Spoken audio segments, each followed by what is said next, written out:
शिवाजी एक महान देशभक्त थे। वह शाहजी के पुत्र थे। शाहजी बड़े शूरवीर थे। शाहजी की वीरता और योग्यता पर मुग्ध होकर बीजापुर का बादशाह शाहजी को सम्मानित करना चाहता था। निश्चित दिन शाहजी शिवाजी के साथ दरबार में पहुंचे। दरबार में पहुंचकर पिता ने बादशाह के सामने सिर झुकाया और प्रणाम किया, पर पुत्र ने न तो सिर झुकाया और न ही प्रणाम किया। बादशाह को बहुत बुरा लगा। यह देखकर शाहजी ने कहा कि बालक नासमझ है, अभी यह दरबार के नियम नहीं जानता। यह कहकर शाहजी ने बादशाह का क्रोध शांत किया, परंतु पिता का यह समझौता देर न लगी कि उनका पुत्र किसी और ही मिट्टी का बना हुआ है। युवा होने पर शिवाजी ने अपने शक्ति बढ़ाई और वे दिल्ली के बादशाह औरंगजेब से टक्कर लेने लगे। उन्होंने अनेक किले जीतने थे। बहुत प्रयत्न करने पर भी औरंगजेब ने शिवाजी को अपने वश में नहीं कर सका। अंत में औरंगजेब ने अपने सेनापति राजा जयसिंह को शिवाजी को वश में करने के लिए भेजा। राजा जयसिंह ने शिवाजी को औरंगजेब से समझौता करने के लिए मजबूर किया। उसने शिवाजी को आश्वासन दिया कि उन्हें कोई हानि नहीं पहुंचाई जाएगी। एक दिन आगरा में बहुत रौनक थी। उस दिन औरंगजेब ने अपनी 50वीं जन्मदिन मना रहा था। जन्मदिन के अवसर पर शिवाजी ने जयसिंह के पुत्र राम सिंह के साथ दरबार में उपस्थित हुए। दरबार में दूसरे राजा औरंगजेब को सोने से तोड़ रहे थे।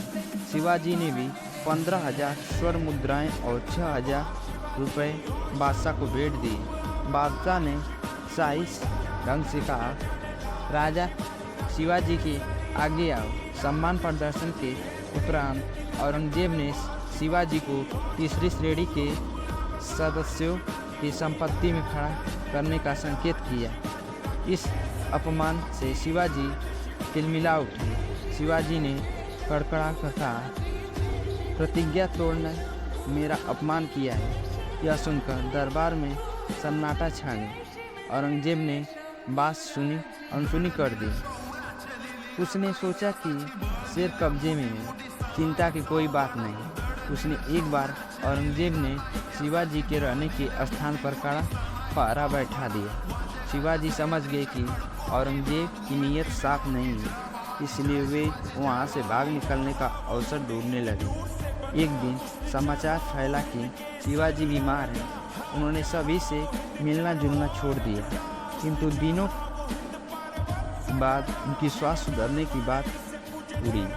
उनके साथ होने की कुछ खुशी ब्राह्मण फकीर को बांटने के लिए मंदिर तथा मस्जिदों में मिठाई के टोकरे भरकर भेजने जाने लगे।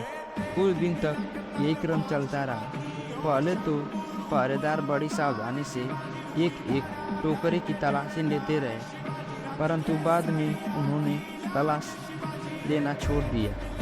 शिवाजी ने अवसर का पूरा लाभ उठाया। एक टोकरे में बैठकर सबकी आंखों में धूल झोंकते हुए आगरा से बाहर निकल गए। निकलने से पहले उन्होंने अपने बिस्तर पर एक व्यक्ति को लिटा दिया। वह शिवाजी का सोने का कड़ा पहनकर अपना हाथ चादर से बाहर निकाले रहा।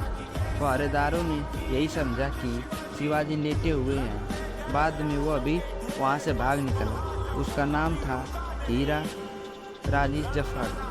आगे से निकलकर शिवाजी दक्षिण पहुँचे। उसने फिर से अपनी सेना इकट्ठी की और मुगल सेना पर टूट पड़े। उन्होंने एक एक करके अपने सब किले जीत लिए। अब औरंगजेब शिवाजी के नाम से कांपने लगा। उनकी कारण वह बुढ़ापे तक शांति से नहीं बैठ सका।